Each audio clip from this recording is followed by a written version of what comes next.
Did you know we have a thriving global community of like-minded ancestral home cooks and homesteaders? Every day on our Discord forum, we are discussing what we're cooking, what we're growing, what we're thinking about, what our latest struggles are, and supporting each other to fully embrace this beautiful lifestyle. As a patron member, you can also choose to access an extra private podcast feed, which includes monthly intimate chats where Andrea and I talk in depth about what's happening in our lives and kitchens. There are over 90 recordings waiting for you there right now. In addition, we've got a massive collection of inspiring and helpful downloads for you, including many recipes and videos. And once a month, you'll get to visit with myself, Andrea, and the community as we come together live and in person. Visit ancestralkitchenpodcast.com for all the details on how to join us. Come be part of our world and change yours. Help me, I want to get out of supermarkets, but it's so hard. Andrew and I hear this so very often, and we feel for you, knowing just how much our world is set up to get us into those big stores. But we want to get you out of them, and we're dedicating this episode, A Guide to Getting Out of Supermarkets, to the cause. In it, we'll first talk about what supermarkets are doing to our food landscape and why you want to get out of them. Then we'll get into the how. How, when you've got limited money, no spare time, and family who just eat what they want to eat? How, when you can't find alternatives, when you don't have room to grow it, when you don't have the headspace? How do you get out of supermarkets? We'll give you a stack of practical ideas from us and from our supporters that will change things up. You'll leave inspired, tooled up, and as ready as we can ever help you be to have your home turn its back on our industrial food system and say hello to sane local supplies, food as it is meant to be. And, as requested by our supporters, Andrea and I kept the recording running and talked about the other place most of us want to get away from but find incredibly hard, Amazon. This extra recording will be going up on our private podcast feed for supporters of the show. Whilst I'm talking about supporters, I want to say thank you to all of them who contributed to this episode. If you'd like to join us, visit ancestralkitchenpodcast.com/join.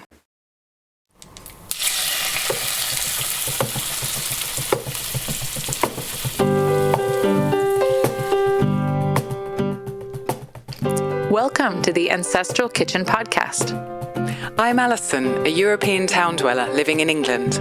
And I'm Andrea, living on a family farm in Northwest Washington State, USA. Pull up a chair at the table and join us as we talk about eating, cooking, and living with ancestral food wisdom in a modern world kitchen.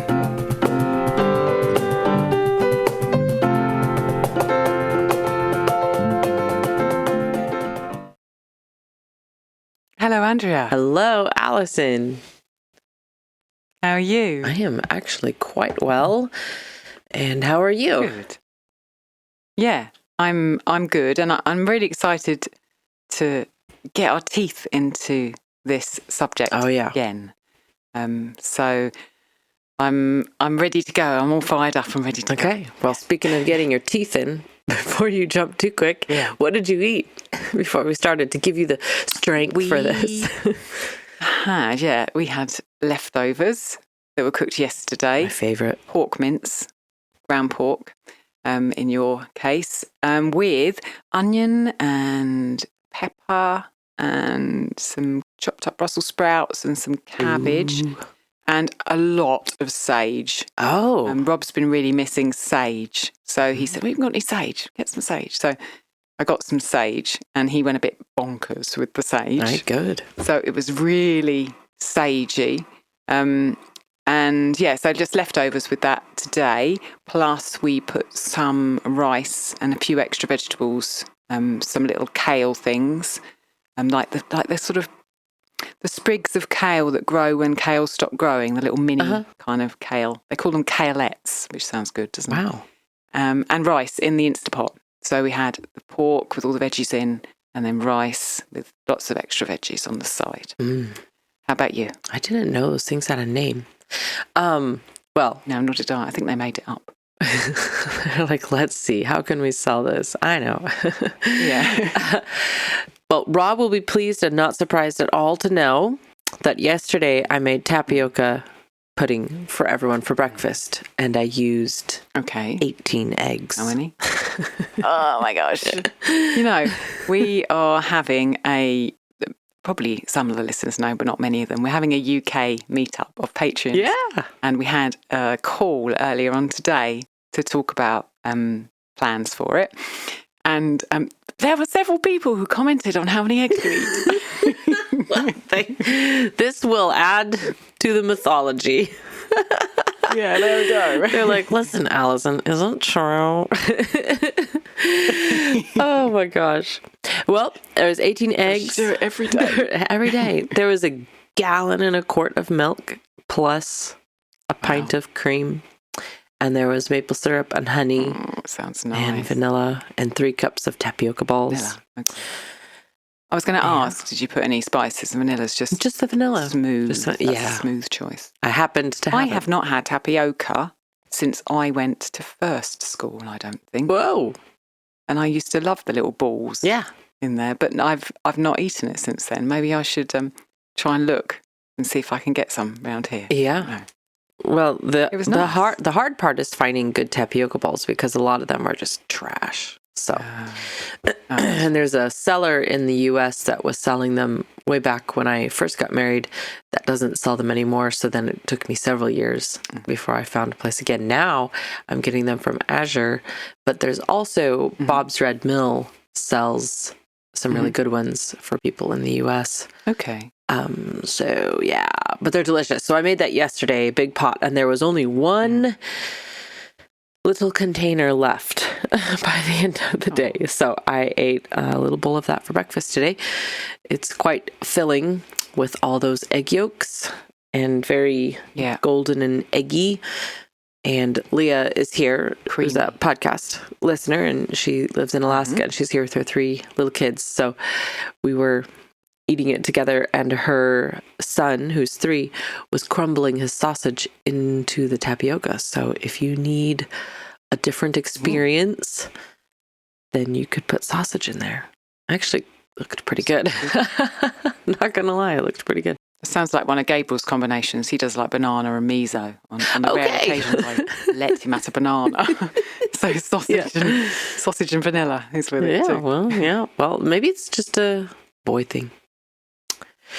Perhaps. Can you tell me about the newsletter? Before we start, you guys added something to the website, so I want to mention that. Well, exactly. Rob is kind of a work in progress, as is all of the things that we do here, We're just making decisions as we feel best and as we feel kind of good making them. So Rob's put a slightly different sign up on our website, ancestralkitchenpodcast.com, for the newsletter. It looks a bit more glittery.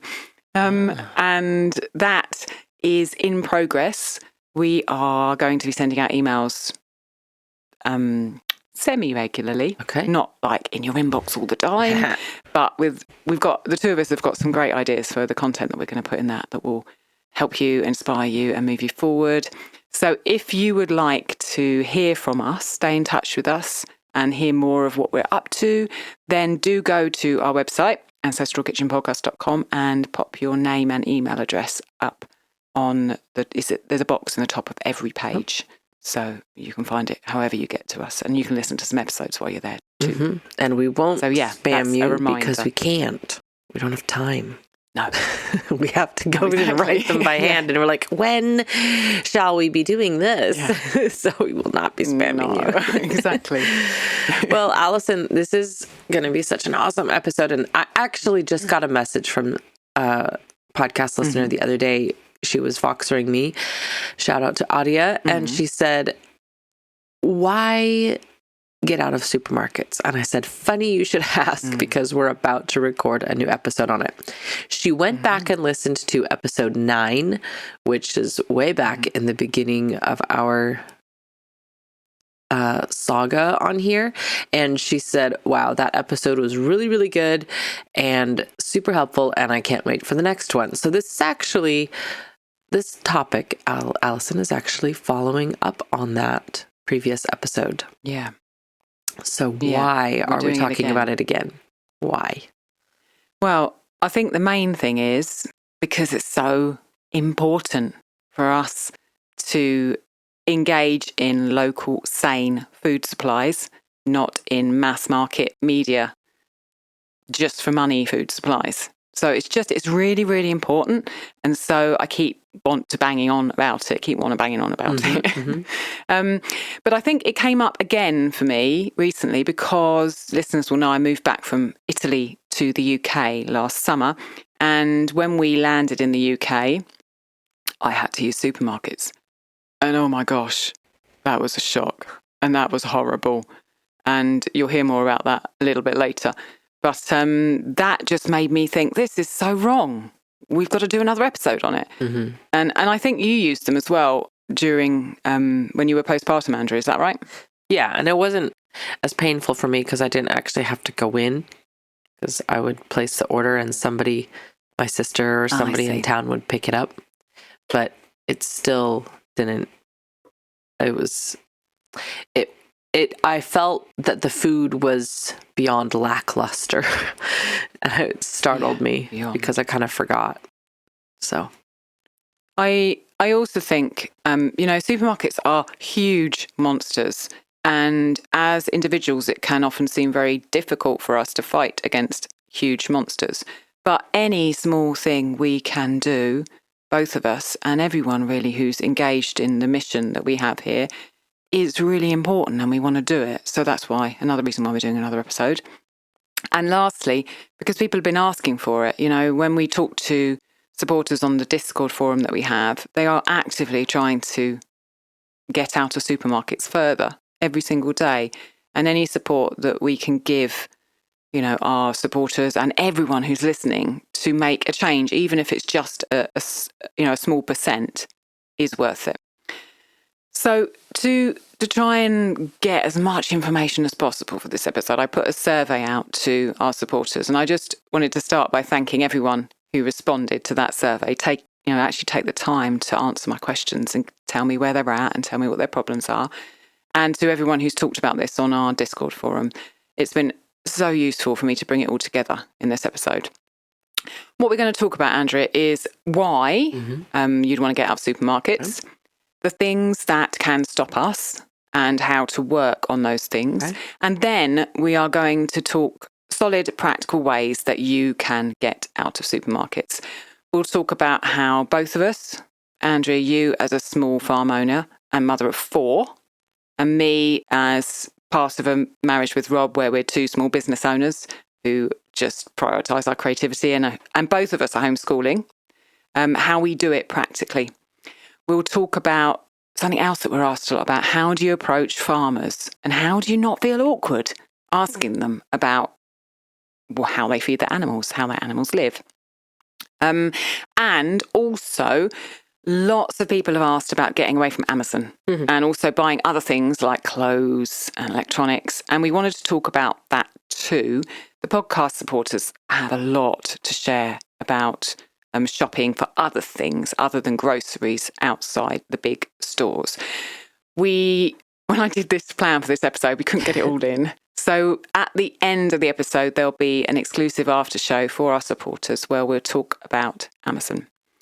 So if you'd love to hear that after show and you want to support us to keep this pod going because you love what we're up to and help us make it bigger, do come and join us on our 2nd tier or above level on Patreon. If you've been around ancestral food for very long or listened to the podcast for just a few episodes, you know liver is a superfood, and Allison and I both love it. You're looking at a food packed with vitamins A, K, a broad spectrum of B vitamins, CoQ10, bioavailable iron, plus many essential minerals. Liver is your first stop when seeking to gain energy and restore your health. Not only is it a delicacy and staple of traditional diets, it's the first thing most animal predators go for when they're hunting. Are you looking for a good way to work liver into your daily life, but getting it on the table just isn't happening yet or as much as you'd like? Or maybe, like I went through earlier this year, you're pregnant and you're pretty sick and not much food is staying down. This is where liver capsules come in. Allison and I are both supplementing our ancestral diets with liver capsules from One Earth Health. We get all the incredible benefits of liver, even when we're on the road, or preparing non-liver meals for our family, or we just can't get a hold of a liver, and the sourcing and preparation has all been handled for us. One Earth Health produces nutritious organ capsules from 100% grass-fed, New Zealand-raised cattle. Support the pod by purchasing through our link. You'll get 15% off your first order and 5% off subsequent orders. Go to ancestralkitchenpodcast.com/liver or check the show notes. Okay, so let's start with a brief history of supermarkets, because the shocking thing when we live in this day and age is that we think the things that are around us have just been there forever, but they haven't. Supermarkets are really quite recent. The first one was in 1930, Wow. which is less than 100 years ago, Andrea. Can you believe that? I cannot. That makes us in this generation outliers. We've gotten food in a different way than anybody in the history of the world has, and that's kind of disturbing. Yeah, I agree.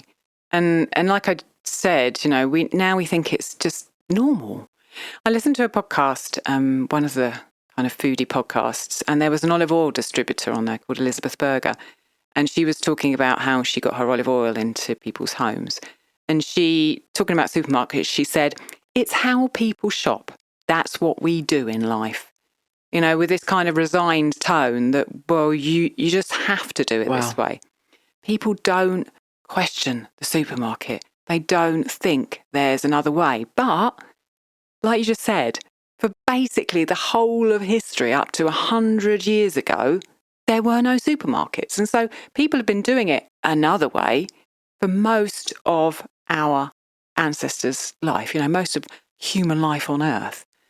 So there definitely is another way. And as you kind of alluded to a minute ago, even more recent evolution is that it's turning into that with Amazon too, for all the things people buy. And so that will be fun to talk about in the after show, just discussing a little bit of that. I've got some really interesting things from the Patreon supporters to bring to that.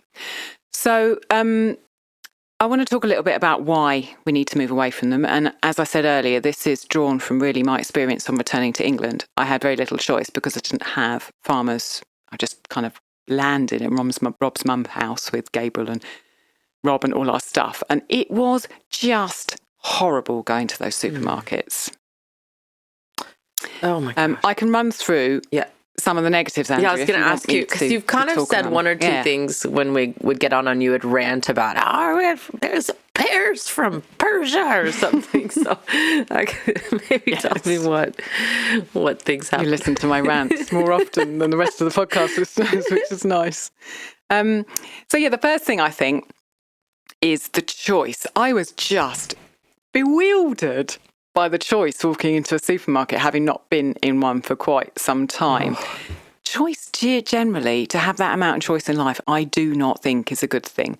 I remember reading in a B. Wilson book that she wanted to get some jam for something, and she went into the supermarket and she saw like about 50 different jams, and she was like, I don't know which one. Should I have this one? Should I have this one? She was just in like analysis paralysis, trying to figure out which jam to have.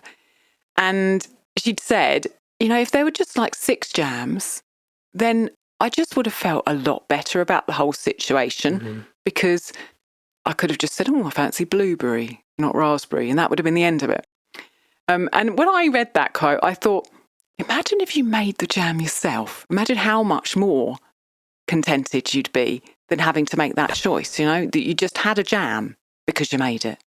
I feel like the choice that's put in front of us every day is not doing good things for our brains. We talked on the last episode about supermarkets, about packaging, and I'll just give you some stats here. I've got to try and figure out how to say these numbers. They're so big. 158,943,925 tonnes of plastic waste will be created in 2023, that was. And 43% of global plastic waste will be mismanaged at the end of its life, amounting to 68,642,999 additional tonnes of plastic in nature. The global average consumption of plastic per person per year is 20.9 kilos. What's that in American? That's Andrea? 50 pounds. But I looked to see what US stats say our usage is, and I got quite a different number, which was that says that in the US we use 110 pounds of plastic per year. Oh my God. So I'm not sure how the plastic Ridiculous. was calculated. Maybe it was plastic single-use waste, or including your plastic clothes. I have no idea.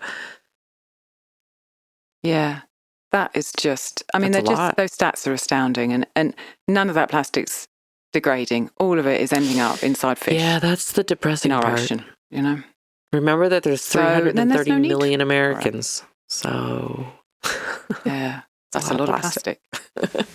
So plastic is a no-brainer. The lights in the supermarket stressed me when I went in there, being away from them, and listeners who've been with us for a while will know how I feel about kind of lights and screens, and the lights do terrible things to people's eyes and people's brainwaves in supermarkets. The marketing, I felt like I was bombarded when I walked in those supermarkets.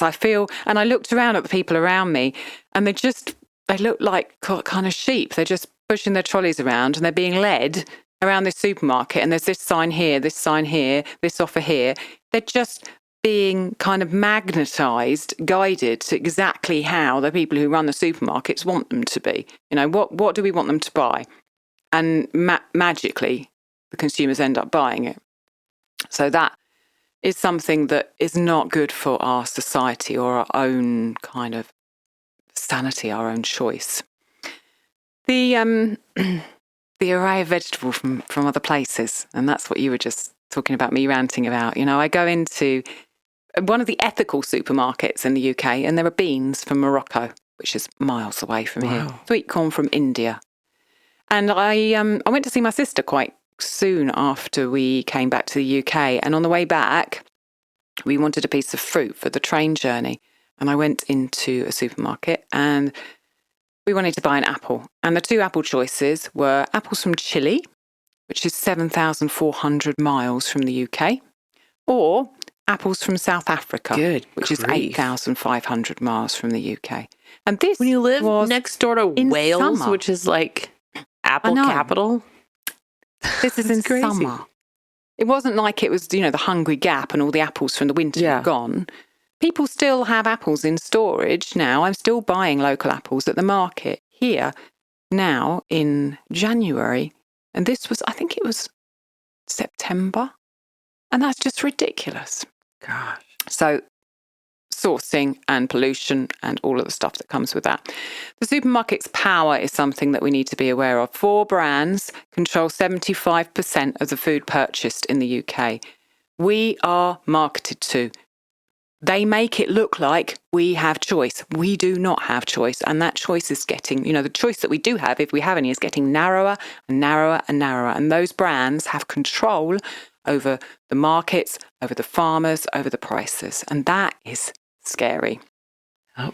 Next one, I've got a long list here. We don't have any interaction in the supermarket. We can go through the beep it yourself, check out. Ugh. And that's just so wrong. Humans are social beings, and this is a transaction. When we know, see and talk to the people, it makes us human. And food growing should be human. It should be at a human level. It's not being treated like that. And that's how we got into the mess that we're in with food systems. So although maybe in this day and age, it seems easier to just go into a supermarket and not have to talk to anyone. But it's a false thing, and it's creating a society that is dislocated and feels like it doesn't have a grounding because that communication of community is not there. Mm-hmm. Food waste.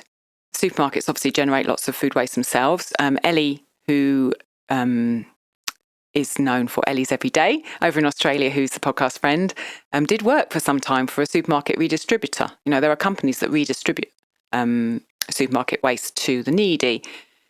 But also, there is a ton of refused vegetables that then become classified as farm waste. You know, if the apples are too small, if your cauliflower's too creamy, if there's a bit of black on something.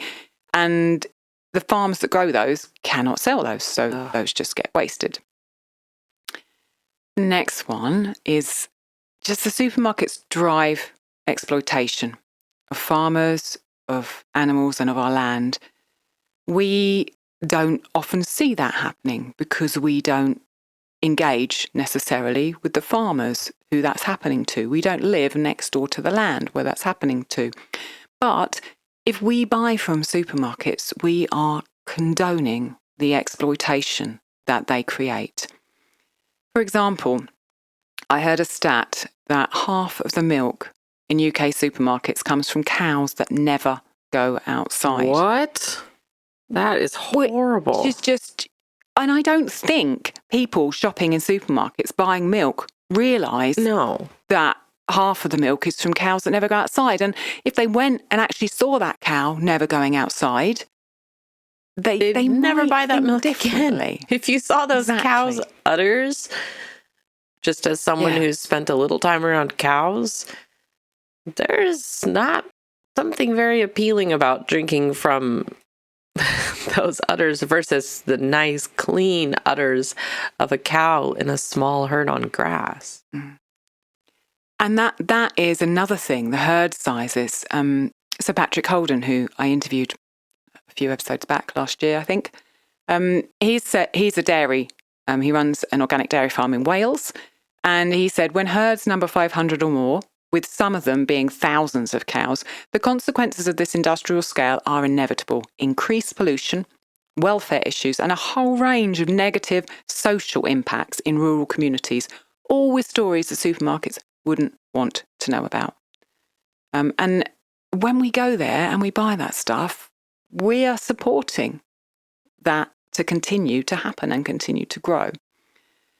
Andrew, I've talked a lot. Do you feel the same about everything I've said? I think I know I've talked to you enough. Do you want to add anything to it? I do. I will say yes. So Sir Patrick Holden, you interviewed him on episode 46. And I'm popping that in the show notes. But you also interviewed his wife on episode 61. And they actually have a herd of cows. So he knows where from he speaks. And I agree completely. So all the things that you said, I feel like the stress of decision making in the store on the fly, like B. Wilson described with the jam, and we do know from psychology studies that people feel less satisfied with their decisions when they have to decide from a wide array of things versus a small array. Yeah. And it is a modern sort of a deception that we think having more choices will make me happier. But actually having fewer choices is what brings more satisfaction.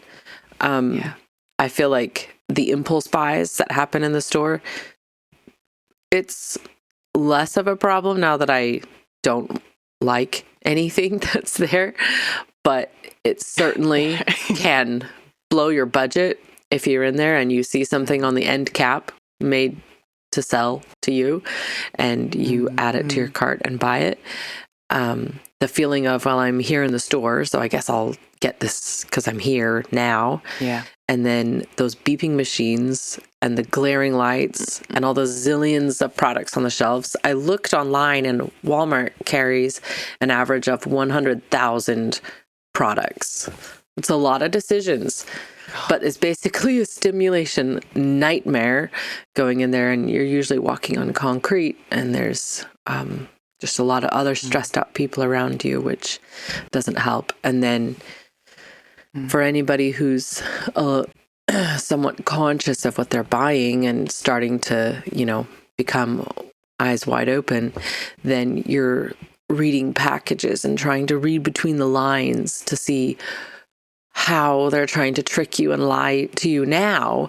How did they rename corn syrup today so that you, the aware consumer, don't know what you're buying, and all the obfuscating language that goes on packaging to make you think it's a good thing when maybe it isn't. So yeah, I'm right there with you. Yeah, absolutely. All of it. I agree with you. I want to share another quote from Sir Patrick Holden now to kind of move us on to the next bit. He said, "Many years ago, when I was running the Soil Association, I had the good fortune to meet the then chief executive of Tesco's. Tesco is the leading UK supermarket, Sir Terry Leahy. Over a cup of tea, I politely suggested that Tesco's policies were in danger of putting small and medium-sized UK farms out of business. His response stuck in my mind. He said, 'What do you expect us to do? We are stuck between a rock and two hard places. Our customers, who want ever cheaper food, and our shareholders, who demand better returns on their investments, and our competitors, who will gain market share unless we drop our prices.'"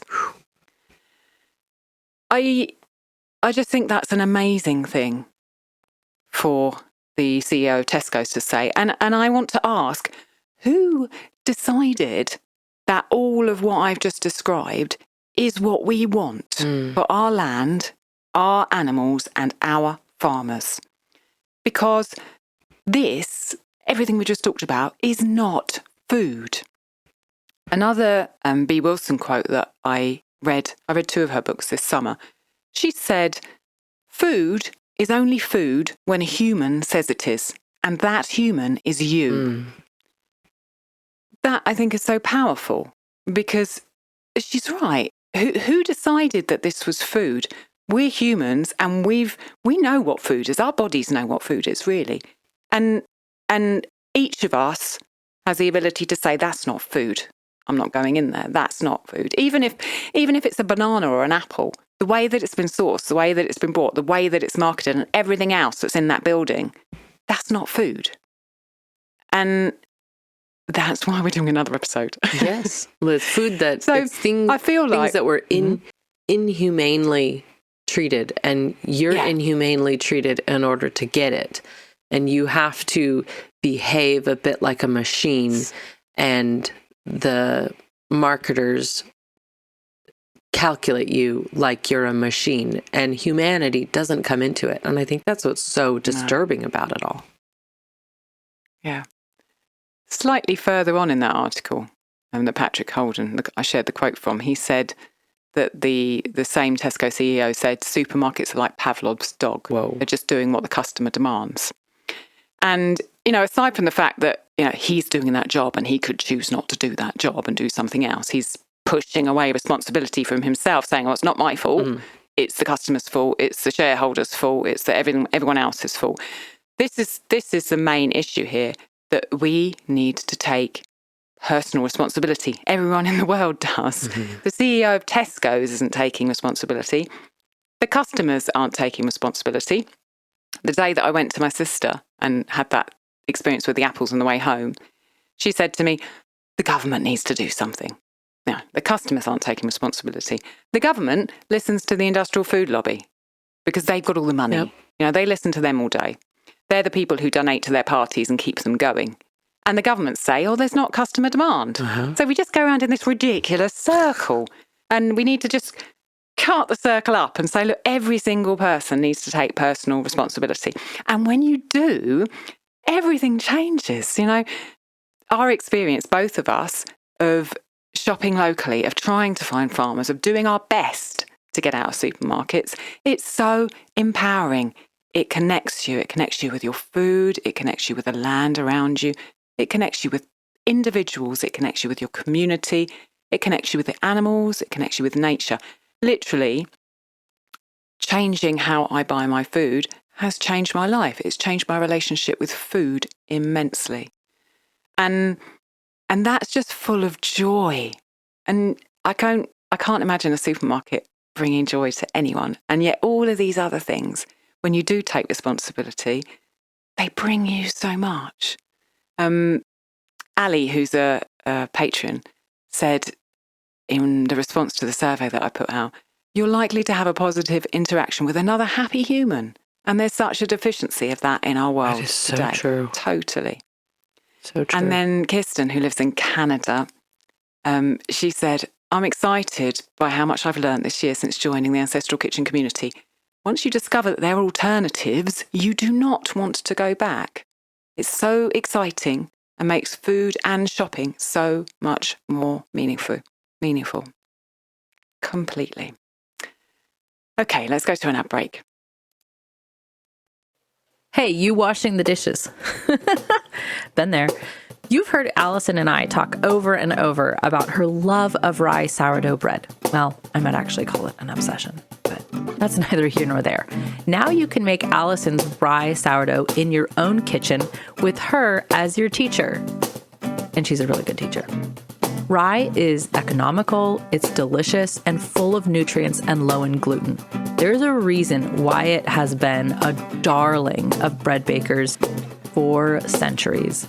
Make it into sourdough, as Allison will show you in her course, Rye Sourdough Bread, Mastering the Basics. And you've got an amazing, tasty, and nutritious staple in your kitchen. It's traditional and it's nutritional. In this course, you'll learn everything there is to know about how she creates and maintains her rye sourdough starter, all about whole grain sourdough rye, including the key differences between baking with rye and wheat, how to make 2 loaves, an everyday rye sandwich bread, and a delicious Russian-style dark rye loaf, and what to do with your sourdough discard, including video walkthroughs for sourdough pancakes and a tasty, sweet, spiced cake.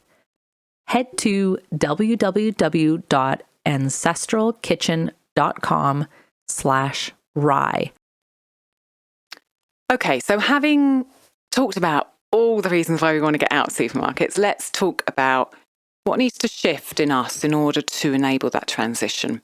And the first thing that we've identified is our expectations. Oh boy. It's a big one, right? Yes. So the way that we live at the moment, we expect to have whatever we want. We have become people, as we've talked about many times, Andrea, preparing food to a recipe. I want to make that recipe. I'm going to go and buy the stuff. Picking what we fancy. Yet throughout history, people cooked what was available, or they preserved what was available. And when that wasn't available, well, they cooked what was available. Right. It's a completely different way of being.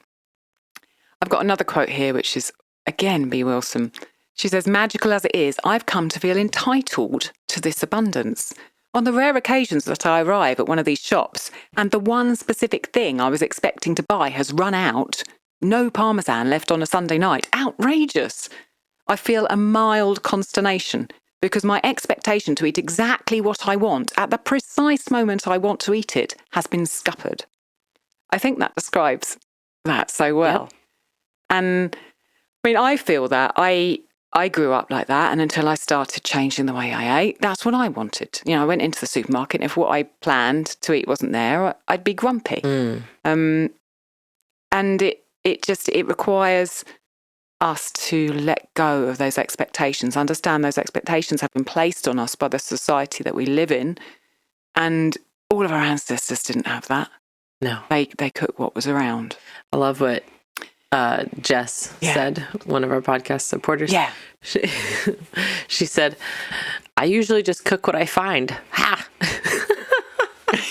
Yeah. Sounds about right. And that is what the cookbook that you and I wrote is about, is if you look through that, you can pretty much tell what you and I are around a lot, because it was the recipes that came out of stuff you and I were making over and over and over, because that's what we tended to have a good supply of. You can get a good supply of minced meat. You had a really great supply of tomatoes and things like that in Italy. And I have a good supply of turkeys. So it's not that somebody has to go get a turkey, but when you're around turkeys, here's the way to do it, you know? Yeah, absolutely. And that's I think what we tried to get across in the book. If there's any listener out there who hasn't got the book yet, oh no, Alison, they've all bought 2 copies. They all got it. I know it. Okay. Well, if they want to tell their friends about tell your friends. it, Tell your friends to buy 2 copies. They can go to the shop section of Ancestral Kitchen Podcast. I think it's /shop. And Meals at the Ancestral Hearth is our first cookbook. May there be more in the future. May there be more. That we do together. It was really fun. Yeah, I really liked doing that with you. It was. And with that, comes the ability to cook what's around you. And that's something we learn just by doing it and failing sometimes, and hopefully having family who are forgiving and will eat it, or we'll eat it, or the chickens will eat it if it goes terribly wrong. But in order to do that, in order to have the energy to improvise and be in the kitchen with those ingredients and create something, we have to have the space, the headspace and the energy to do it. And that leads to another thing that kind of needs to shift in order for us to be able to shop this way, which is our priorities. The first one is the kind of obvious one, our time. It's a big one. Oh boy. And it's the reason most people, including myself, have cited and do cite for not being able to get out of supermarkets as much as they would like to. And, this, for me, time priorities are a constant work in progress. Prioritising all of the things that we all have in our life, prioritising bringing money in, prioritising my family, prioritising homeschooling, prioritising my creativity, actually putting food on the table, keeping the house clean, doing all the admin that life involves, actually seeing my husband, exercising, being outside. Everyone has those priorities that they're juggling. And you're supposed to sleep sometimes too, Alison. Yeah, oh, sorry, I forgot sleep, didn't I? Yeah. For me, it's something that I question every day. Am I forgetting this? And I know that if I've forgotten, sort of left my creativity behind a bit, and I realise I get grumpy or I get knotty or things are happening. If we forget to go outside, that we get ill. Our body tells us these things. Our mind tells us these things. So it is a balance all the time. I like to try to stay conscious and with that progress of shifting expectations and not stay in a rut that, I've done this in the past, so I have to continue doing it this way. I'm pretty sure you could just take a pill or something. That would be, have an emotion pill and have a exercise pill. Exercise pill. Yeah. Life would be sadder. Simpler, but sadder. So sad. Very sad. I think that the way that I like to try and sort of knock a lot of things on the head at the same time is to creatively combine things. So when we go to the market, we go all three of us on a Saturday, and we're outside and we're walking, and it's quite a walk, and we're talking to our community and we're having time together. Sometimes we will stop on the way back and get a cup of tea somewhere occasionally. If we've got washing that pours with rain here, one of the downsides of living in the UK all the time. So if we've got washing that is wet and we can't dry it, we'll take the washing and we'll go to the dryer and put it in. We'll use that time not only to get our food, but also to be together, to have fun together, to be outside and to exercise. And that's a win-win in so many different perspectives. I know that you do that, Andrea. You kind of combine things together. Can you talk a little bit about how that plays out in your life? Yes. So if you think about the way things were done and the way things are done now we have to quickly get our food from the grocery store so that we can set aside a chunk of time to exercise. But exercise used to be what happened when you were trying to get food. So we've now cut everything up into little pieces and put it into separate trays. And we get so confused when we try to mix them again the way that they used to be. But you could once upon a time walk to a market or to a goat pen or wherever through the woods, picking berries, trying to collect and gather and find your food. Then it slowly turned into going to one place and driving to get there. So little by little, we then now you have to shop really fast or get it delivered so that you have time to go walk on a spinning hamster wheel for 45 minutes and then take your antidepressants because you never went outside and your body is begging for that. You know what I mean? So this is kind of how my brain thinks about that. And then when we do our town days, which you're referring to here, I think, just to cut down on going places and doing things overall, one of the things I found an inclination to was, if you set up a special trip and go somewhere, then you, or I would think, well, I guess I'm here. I'll get this since I'm here. But if I just stopped by there on my way, then I might look at it and say, well, it isn't what I wanted. I'm not going to get it and move on. But, if I took 2 hours to come into town, then I'm like, oh, I'll just have to do. So we kind of lump everything together into one town day so that we go once. And if it doesn't fit, then it doesn't happen.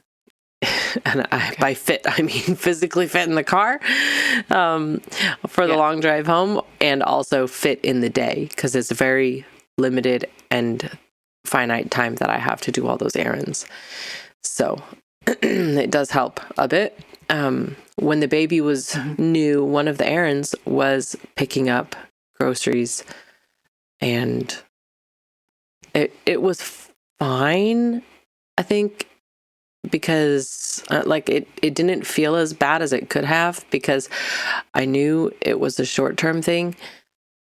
But ultimately, I was staggered by how expensive it is to buy food at the grocery store, and also how disappointing all the food was. So it felt like not only are you spending more money, but you're unhappier at the end of the day. And but when we would go on which we still do, our one day of errands, we'll do Jacob's organ lessons, we'll see the chiropractor. Okay. I'll go buy tea if I'm out of tea, whatever little errands. We pack food. We make 24 muffins once a week for that trip, and then everybody can bring water, and so that's one of the harder things with going into town and doing errands. I'm sure you've encountered this, is that you have to bring your food because you're either going to spend an absolutely insane amount of money to eat somewhere and it will be disappointing and gross, or I suppose you could eat at a fast food place and really be disappointed and probably still be really expensive. So I can't tell you how many cool bags we've been through. I mean, literally, we just, especially in Italy when it's really, really hot in the summer. What bags? The amount of, every time we leave the house, basically, we got a cool bag. Oh, cool bags. With an ice, a cool bag like with an ice block in it. Yep. So, we have like the fabric ones, so they're easy for Rob to put over his shoulder, or for Gable to carry. But we are doing that all the time to just take our own food with us. Yeah, absolutely. It's the only way to go. But the more times I go into town, and because every time we go into town, basically, no matter how we slice it, we end up having to bring a meal pretty much, then I try to lump everything together so that I don't have to pack, 6 meals a week or something. That's it. I think what's interesting is, what if you don't get to do all those tasks? What happens to the ones that fall off? Do you do them the next week, or do they just not ever happen? Yeah, either one. Either they just don't ever happen, or they happen the next week. But I think that kind of leads me to what I wanted to say next, which was really be ruthless with the tasks that you have to do. Yes. To prioritise your time. Look at every single thing that you're doing. Does this really need to be done? Exactly. Rob's taught me a lot with that, because, when I met him, if there was time in a day to do 3 things, I'd pack in 12. And it's been many years of him kind of trying to say to me, life's better when you don't do that. I want to meet really that Alison. Need doing. Oh, you don't. Poor thing. poor Alison of the past. Exactly. We'll talk specifically about time-saving shopping strategies in the next section, but that's what I wanted to say really about priorities for time. The other big priority, of course, is money. Our money. And that again is something that it's the same with the time. We need to seriously think about is how we're spending our money, how we're spending our time. Does it reflect what we value? Because we feel better when how we spend our time and our money actually aligns with how we feel inside. Mm-hmm. We have talked a lot about saving money. The 2 highlight episodes on that were 50 Ways to Save Money, which are episodes 66 and 67. So if you haven't listened to those or you want to go back and have a refresher, download those 2 and listen to them again, because those will help you greatly. And so many people commented about those episodes and how helpful they were to just systematically go through what you're spending your money on and how you can save money. And our next episode will be really helpful in this regards too. So if you're listening to this in real time, it hasn't come out yet. If you're listening to it as a back episode, then look for, I believe it'll be episode 103, which will cover some other helpful things. To that one. Yeah. Awesome. Sometimes, it's patrons have told me this and I've experienced it myself, is a specific food that's a problem with getting out of supermarkets. So, for example, dairy. A lot of patrons have told me, Hannah's told me, Kelly's told me, and other supporters have told me that, they can get their veg from this place, they can get their meat from a farm, they can get their grains from a mill, but dairy, they have not been able to source economically elsewhere. And so we will talk a little bit about that in the next section. But we are experiencing that problem at the moment, having just moved to a new area. And that's what this kind of edge of what we're fighting with supermarkets at the moment. Are we changing our diet up? Are we changing our suppliers? How are we dealing with that? For some people, getting out of supermarkets is harder, much harder. And certainly we acknowledge that not everyone has, it's so easy to go and find farmers. I mean, it's not been easy for either of us crafting lifestyles like this. But I know that, if you live in the middle of a massive city and there are food deserts, and we understand that. And there's also great food inequality. There are many people who can't afford to pay what the farmer needs in order to make a living doing what they're doing. But I think, as we speak to podcast listeners who most of them want to get out of supermarkets, and as we speak to the vast numbers of people in this world who have substantial amounts of money, those people are spending it on things that are more expensive than buying food locally. So, for example, the US spends 50% of its food budget on eating out. That's my people. Andrew, you've got something on that, haven't you? Yeah, I was trying to find how much money Americans actually spend on food, and I don't know if this is the most accurate, but it's the best number I could find. Americans spend an average of $3,639 eating out each year.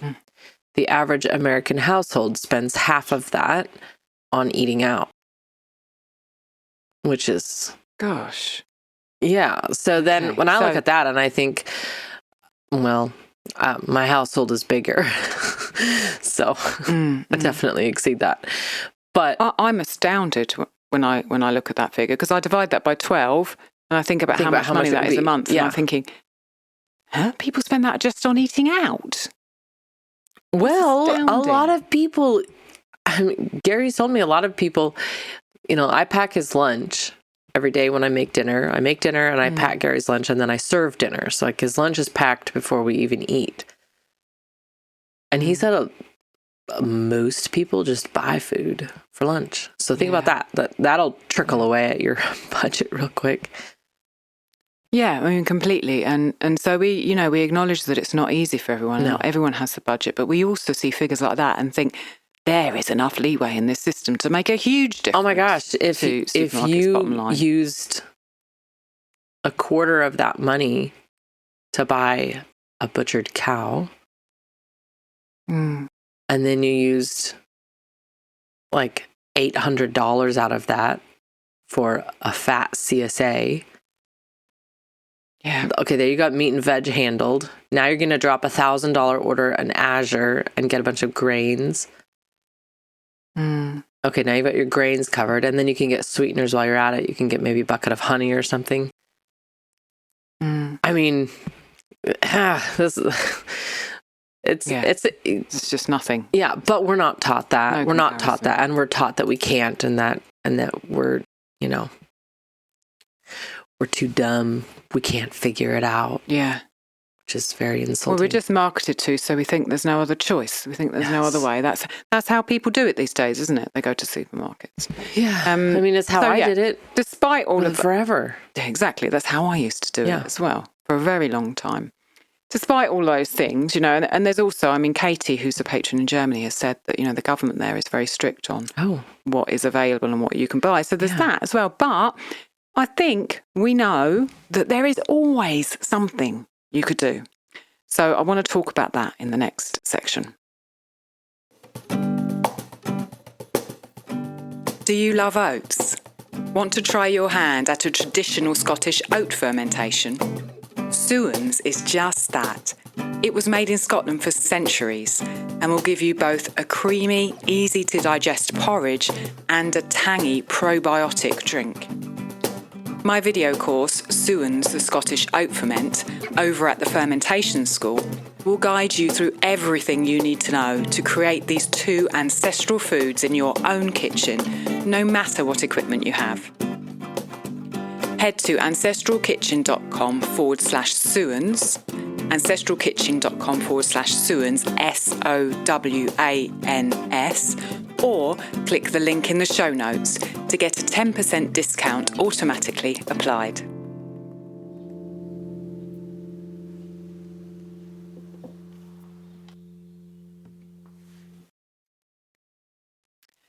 Okay, so let's talk about practical ways to get out of supermarkets. Okay. All of the things that we're going to talk about need time. They are not as quick as a trip to Walmart or a quick trip to Tesco's if you're over this side of the Atlantic. It's about priorities. But it's a battle we are all at the front of every day. So we know what it's like. And we want to try and support you as much as we can to help in just the little ways we can. So first of all, look to your own sphere. So for example, you can go out and forage. You were just talking about berries, Andrea. You can go and look for berries. You can go and find out greens that you can forage, and you can forage. Look in your own town. I think it's easy to just get caught up in the supermarkets and not remember that a lot of towns still have shops. That's true. I was just talking to Amelia, a patron who lives in Wales, and she's buying things from a local kind of a loose store, where you'd go with your own containers and they've got grains and pulses and oil and this, and you fill it up. And that's in one of her local towns. So do look in your town and see what's there. Go into the shops, see what they sell. There's a loose shop here in Stroud where I live. There's lots of other places here in Stroud. But just a caveat to that, beware of produce from local stores not being local. Now, I think, Andrea, someone asked you about this on a KTC Live we did. And what did you say to that? Because it was really good what you said. Oh, I don't remember if I'll say exactly what I said on the KTC Live. But if you join our Patreon and listen to 150 episodes, somewhere you'll find it. Yeah, but, somewhere it's I always recommend ask, even if you're at a farmer's market or at a farm stand, what is produced here? And I am sympathetic to these farmers because they are fighting an uphill battle against customer expectations. And as farmers, they spend the bulk of their time just educating people, which kind of gets exhausting. But many market stands feel that they have to concede to the customer demand and stock a variety of things or out of season things because people come in every March and ask for tomatoes. And if they don't have the tomatoes, then people say, I guess I'll just do my shopping at Walmart or Tesco's. And off they go, and you've lost that customer. I'm not saying that I think that's what the farm stands should be doing. I'm just saying I'm very sympathetic to it. So most of the farm stands that I know, if they carry a variety of things, they mark very clearly where it's from.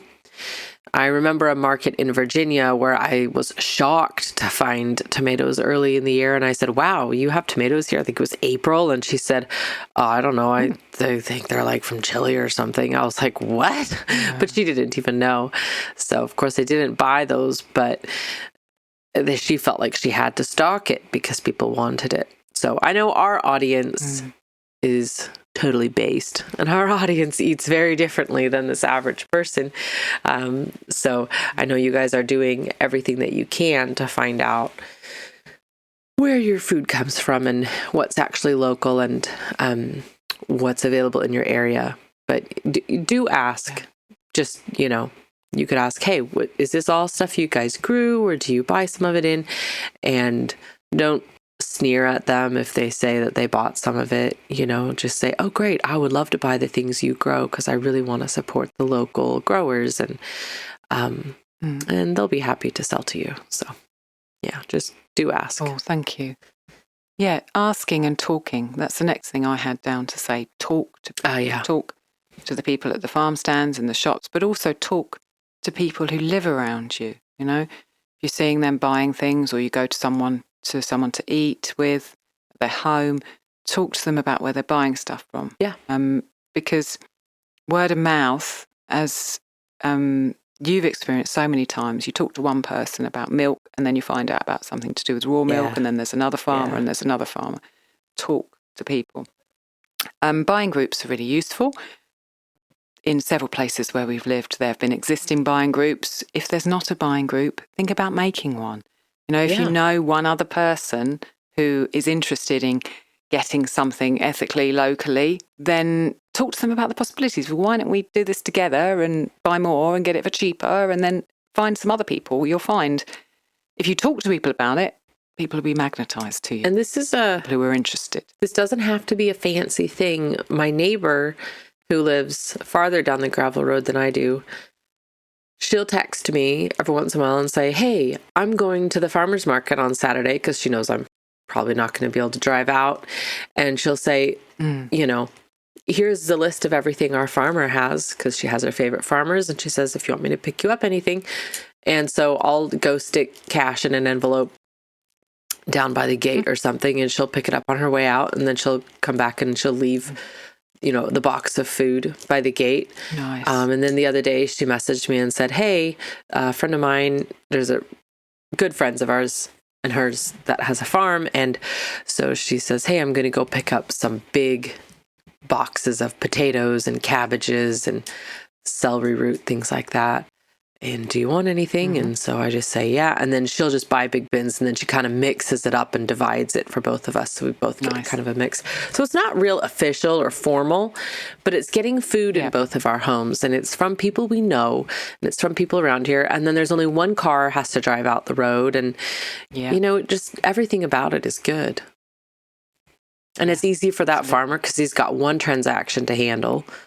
It's a win-win. Yeah, and he's selling more in the end, probably. Oh, yeah, definitely. You probably wouldn't have gone out there. Yep. Yeah. Farmers markets, that's the obvious one, but a lot of people can't get to farmers markets. So you really do have to plan for this. That's true. If there's someone who can go and get you stuff, like you've just said, maybe they can go for you. Yep. If your farmers market in your town you can't get to, maybe there's one in the next town that's on a day you can get. Maybe you can swap up what you're doing at work to manage to get Thursday mornings at 8:00 or whenever it is off, or you can put the kids together with some other kids in another house and kind of take it in turns and go to the farmer's market. You need to plan to make that possible. The last one around you, talking about kind of your circle, is think about taking it on yourself. Kelly talked to me about making her own cheese, because dairy was a big thing for her. And I've talked about dairy being a difficult thing with a lot of people, like the last thing that really you're relying on supermarkets for. Think about taking that on yourself. Making cheese is a skill that once you've learned it, you've got it for life. And you don't have to do complicated cheeses. You can start with just a farmer's cheese and slowly build up that repertoire and knowledge when you have the time. You can grow veg. You and take chickens on. Most of these are kind of long-term thing. But really, when we feel like we feel about the food system, sometimes dedicating your life to it, that's what we're here for. Yeah. I feel like part of the reason that we've ended up in Stroud here is very clearly because it's got an amazing farmers market. And that's been part of a lifetime's journey for Rob and I and Gabriel since we've had him, that we've organised our life in a way that has made it possible for us to come to a town that we've never lived in before and be here partly because of the food scene, Yeah. That's very much because of the food scene. As we start to kind of orientate our life in this way through our values, then slowly things can become easier because the choices that we make go in that direction. We have to be Does that make cautious sense? as a person looking at somebody else and maybe feeling like our circumstances are different. We have to be cautious about saying things like, if I were to say to you, well, it's easy for you to prioritize food, Allison. You live in a town where you can walk to the farmer's market and it's a really good farmer's market. To which you would say, the only reason I live here is because I was trying to find a town with a farmer's market, Farmer's market, yeah. So before And I make sure I got a house that was close enough that I could walk there because I don't have a car. Yeah, I mean, I was a part of all those, like listening to those long conversations and those decisions, and it was not easy for you to find the place that checked all the boxes. And so, of course, we do acknowledge that it's not always as straightforward as just do the right thing. But I want to caution anyone who's falling into the trap of looking at somebody else and saying, well, it's easy for them to say because you don't know what went behind developing a life that supported that decision. And we shouldn't let ourselves off the hook. I know that it would be all too easy for me to say that I live 45 minutes from everything and I just need to go in and get a grocery delivery or something. I could say that, but I really want to push against that and make decisions that are quite intentional, which is something I learned from you and Rob all the time. Intentional. Yeah. Yeah, that is the word, intentional.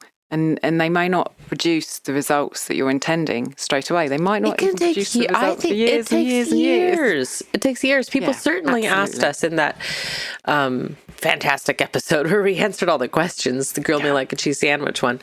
And people certainly asked, how long did it take? And, when I tried to think about how long it took to get, I'm not where I want to be yet. I'm not even there. But as far as I've gotten now, it's taken me 15 years. I wasn't able to do all of this overnight. So, be patient, and impatient at the same time. Every small step helps. That's it. Every small step helps. It might seem like a small step, but it's a step, and those just build up over time. Urgent, but patient. How's that, Allison? That's it. Yeah, that's nice. That's something I will aspire to, the patience bit particularly. Right. Okay, so we talked about kind of local. Let's talk about online a bit. Okay. Now, obviously, you can search for farmers online. In some countries, that's easier to do than others. In Italy, it's a nightmare. Can't find them. But in the UK, it's a lot easier. You have great options in the UK. How do you go about it in the States? If you want to find farmers, you can go to eatwild.com, and I popped that in the show notes so you don't have to stop folding laundry and write that down. I've found farmers there every single time we've moved, and I only have to find one farm. I only ever find one farm on there, and that farm leads me to all the other ones in the area. Also realmilk.com for the US for finding raw milk farm suppliers. They're not all on there, but there's a lot on there. And if you contacted one and they didn't have room for you as a customer, they might know somebody else who's available or put you on the list. So, and then there are good companies that sell their food online because there is just the fact, as you alluded to, that sometimes you're in a place where there might not be a market physically in your area. And there are good farms that sell that food online and it will be shipped to you, frozen meat and things like that. And if that's if that's the route you need to go, that's the route you need to go. But you can find those farmers online too. When we moved back to the UK, after seeing the meat in the supermarket, I was like, within like 2 days, I was like, I'm not buying meat. Oh, that's so the scariest. For a while, we used an organic box thing to get meat. That's right. You do have some good options for that in the UK. You've got Piper's Farm. You've got that other guy that I can't remember that does the vegetables. River guy. What's the name? I was like, it's not Riverside. Yeah. That's what we're in right now. No, I know. Riverside, Riverford. You don't know how many times a day I get that one. Riverside is our recording platform. And so I always say, I'm going to go and call Andrew on Riverford. I wish. So when we buy online, do remember to buy in bulk. This helps with your time pressure because you're not having to go in and do the orders so often. Just reduce your transactions. Really just think. Reduce transactions. Fewer transactions. And it also helps with cost. You can club together with someone, and save more postage and then go and deliver the grains to them, have a nice chat when you do so, when they arrive. I do that for all my grains. We buy in bulk. We just had 15 kilograms of rye from Gilchester's. And it just saves so much time. If it's fresh, you can buy in bulk and then preserve it. So just because it's, the glut season doesn't mean you can't buy in bulk. Yeah. Also, online stores. I mean, for farmers, you can search online, but for store staples, there are online stores which you can go to. What do you mean, like honey or something, or what? Yeah. Okay. Yeah, like honey or olive oil or nuts or, that kind of thing. Right. So not grains, but not meat. Can you give me an example of like an online store? Yeah. So obviously it's going to be a UK one, but Hobmadods are a online store that I don't think they have obviously they have a premises, but I don't know if you can go there and buy things. They do all of their selling online. So they sell UK grains and pulses and seeds. So we, for example, buy linseed, flaxseed for you, in bulk from Hobmadods quite regularly. And we buy some grains from them too. So that's what I mean by online stores. Okay. Hannah asked us about the online stores, and I wanted to ask you, how do you know if what you're buying online is ethical? Oh, gosh. So I know that you buy a lot from Azure, and you know and trust them. It just absolutely immensely. And I know that I've since been back in the UK buy a lot from Hobmadods. And both of those sites clearly state what they're about and are proud of the fact that they're ethical and they're supporting decent agriculture and caring for their staff and doing good things in the world. So sometimes they're clear, like Azure might be or Hobmadods might be, or a site that someone told me about recently, which we're hoping to use, which is crowd farming. Wow. Where stuff is shipped by boat from individual farmers rather than coming through kind of a middleman. Okay. So those you kind of know. Do you use other online stores, Andrea? And if so, how do you judge whether what you're buying online is ethical? Okay, so Azure and Young Living are two places that we get something from pretty much every month. And with Young Living, I went and actually met with their owner, their president, and their CEO. And I've spent a lot of time on their actual farms because I wanted to get to know the business because of this whole thing, like you said, online stuff. It's kind of easy to hide what's going on. And I wanted to know. And I've been in their warehouse and I've sat and talked with their customer service reps. And so I feel very comfortable with them and with what drives them to do business. And Azure, I haven't spent as much time talking to people like the owners, although I do think I would like to interview him. They did ask me if I'd interview him on here. But we've been customers of them, like I said, since I was, very young, maybe 12 years old. So I feel familiar with them. And all the employees I've talked to have said such good things about working for the company. So who else do I buy from? Well, Leah was telling me about a company called Fatworks, and she buys. Okay. She lives on an island in Alaska, and the options for food are really limited. So she can basically get periodic orders from Azure that's delivered on a barge, and they raise a lot of or hunt and fish. They don't raise their meat, but they butcher it. And she said she gets her fat from Fatworks because there's nobody around her that she could get lard from, and Azure doesn't sell that, so she gets gallon buckets. And she said, when we were on the website yesterday calculating. I was making the notes for that episode I told you about, and it's actually quite economical once you buy the bulk size. So I'd say I'd throw Fatworks on the list of websites for the US. So how do you know that company is? Oh, how do I know if they're a good one? Believe in? Right. Well, that one I don't actually know. I'm just going off of her recommendation. Okay. But I would say, generally speaking, I have called companies and asked. Okay. I suppose they could tell you whatever they wanted, but there's some things that people say, like when you talk to the Tesco's person, they might say, well, we have to sell the cheapest thing. We don't really have a choice. Or they might say, well, I know our product is more expensive, but what's important to us is, and you're like, I'm listening for that, So. Yeah, I think that also often online, I will look for where the food is grown. So for example, there's a supplier here in the UK called Buy Whole Foods Online, where you can get a lot of stuff, a lot of grains and a lot of other things like those store cupboard things that I was talking about. But it's interesting to look and see, okay, where was this grain actually grown? Where does this nut come from? Because they'll list that on their website. Yeah. And then you compare that to, for example, Hobnadods, who are more expensive than Buy Whole Foods Online, but virtually everything. I think the only thing they sell is Brazil nuts that doesn't come from the UK. That makes sense. They're pioneering, supporting farmers to grow new crops and different crops through the work that they're doing. And so, sometimes we have to compromise, and maybe the only place I can get something that we're still using as a staple is not from the UK.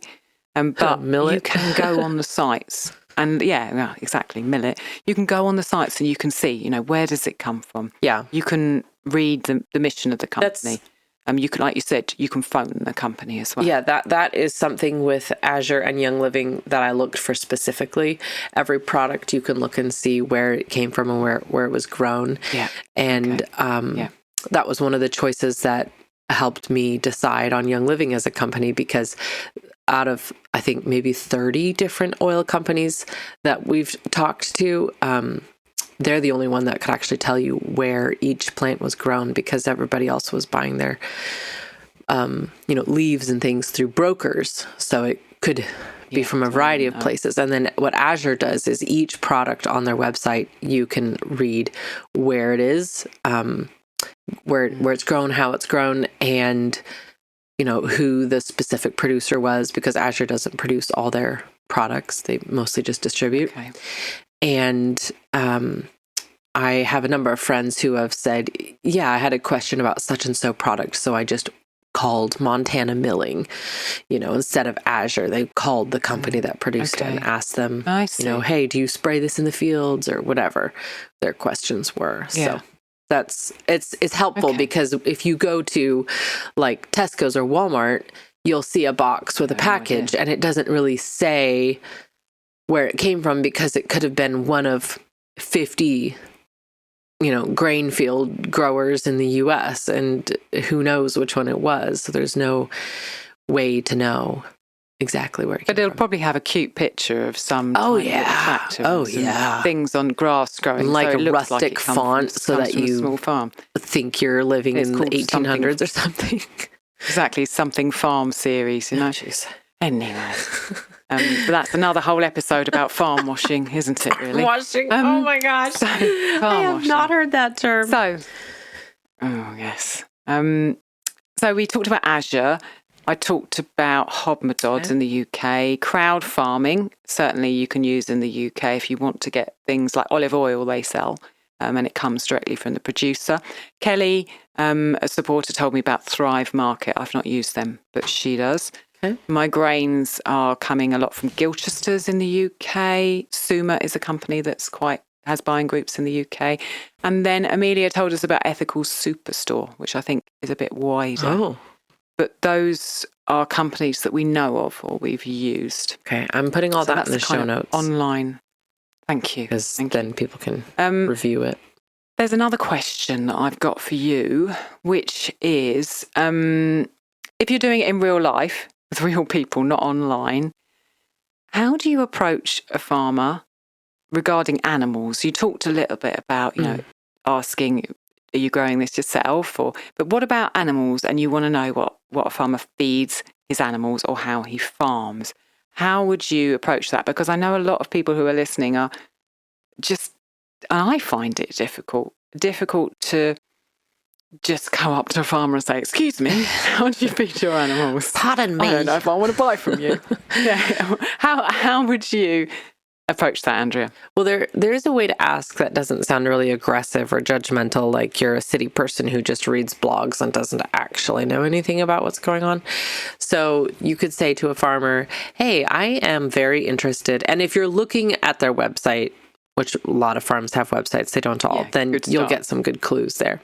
So I'm interested in supporting regenerative agriculture that is kind to the farmer and to the animal and to the land. This is something that's become very important to me, and it's why I'm talking to you and I'm not standing at Costco looking at the meat aisle.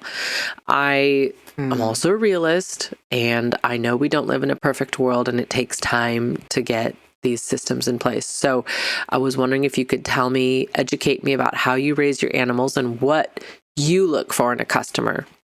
And he might say, we really just want the customers who want one-off cuts, or he might say, our preferred customer would come and buy a case of chickens or whatever. And be respectful of the farmer's time, and do study and search any internet pages they have, Facebook, Instagram, websites, before you come in and start ask. Just try to learn as much as you can on your own before you get there. And I mean, honestly, one of the best clues is if you can find another customer and ask them. And occasionally there are these social farmers who are, total introverts, and they can spend way too much time educating you, and it can be satisfying for the farmer and educational for you, but he didn't get anything done. So do keep that in mind, and also know know what you're willing. Like, I would rather eat pastured chicken that was fed soy than factory farmed bird that never went outside but was given a soy-free diet. So know what your kind of allowances and tolerances are. Yeah, that's really good. Get clear before you start the conversation. Yeah.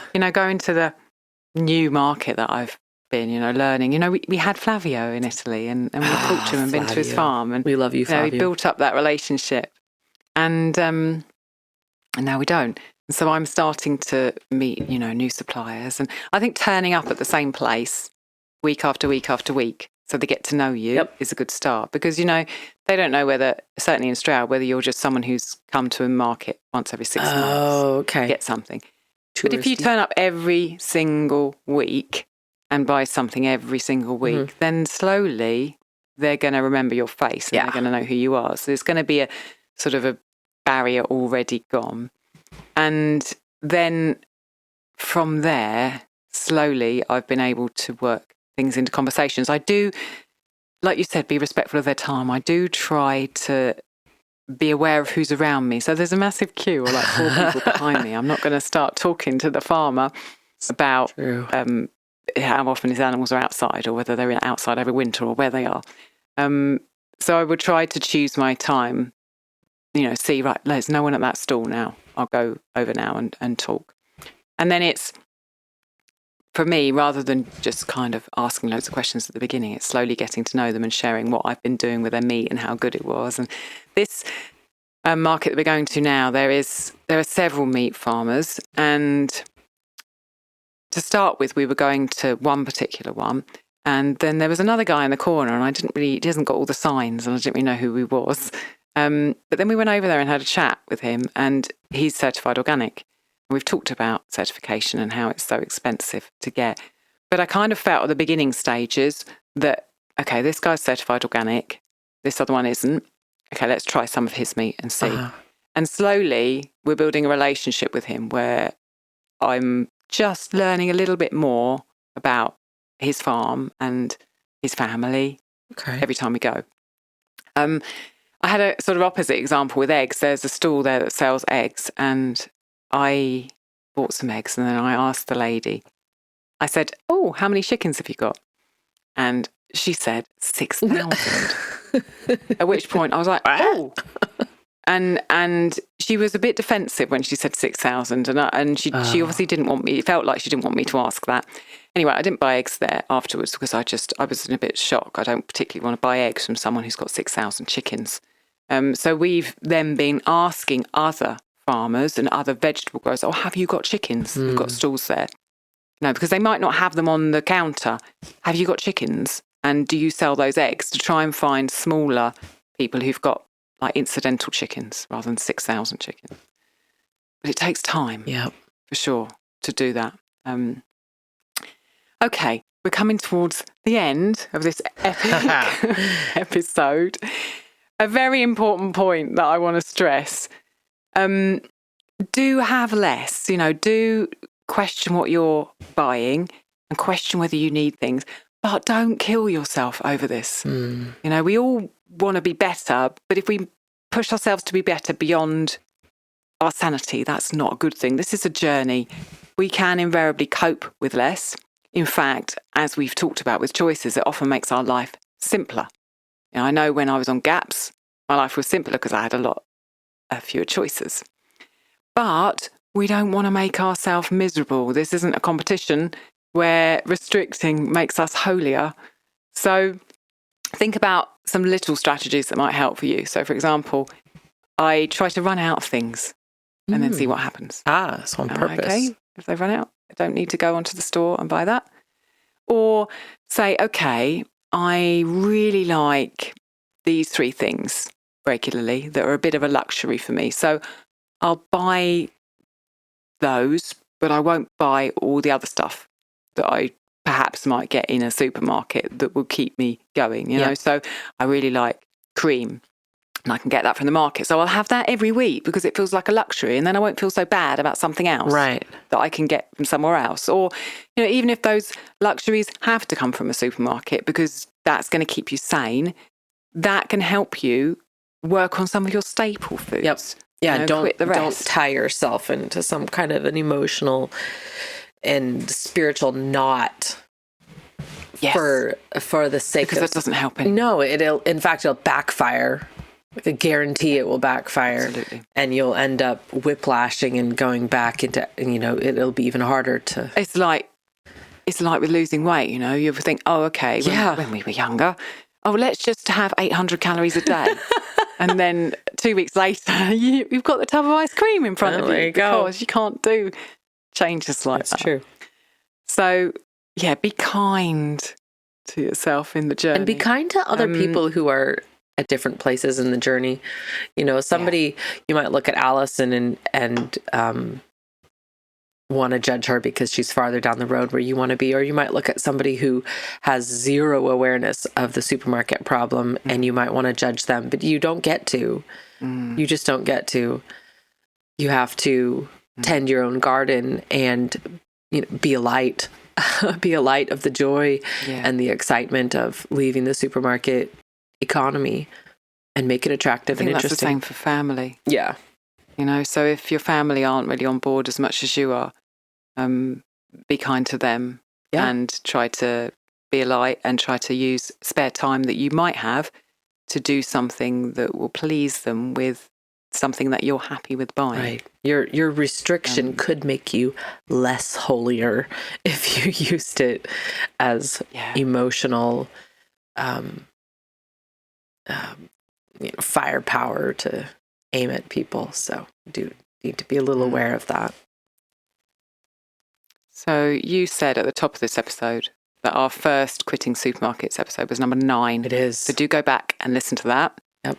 If you want support and want people around you who believe in the same things that you do, come and join us as a Patreon. Go to Ancestral Kitchen Podcast /join.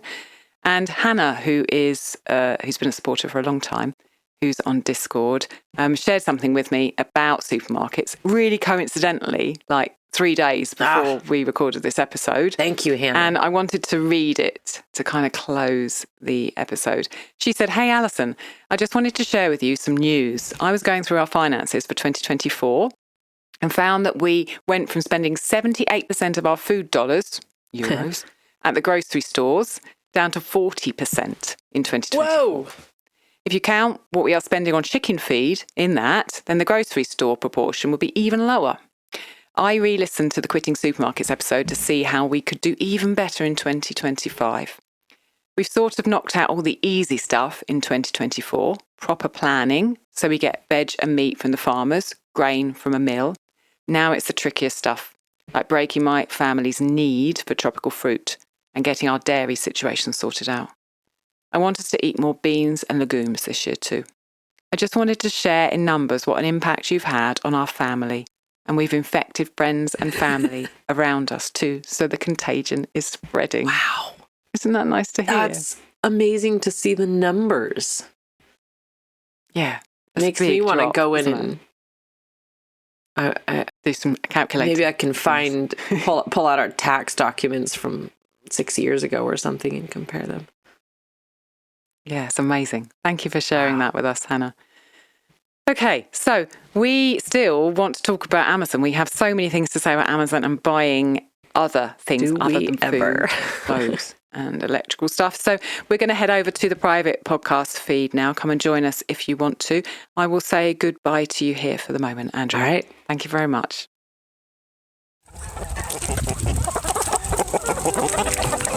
If you'd like to support the podcast, you can join as a patron.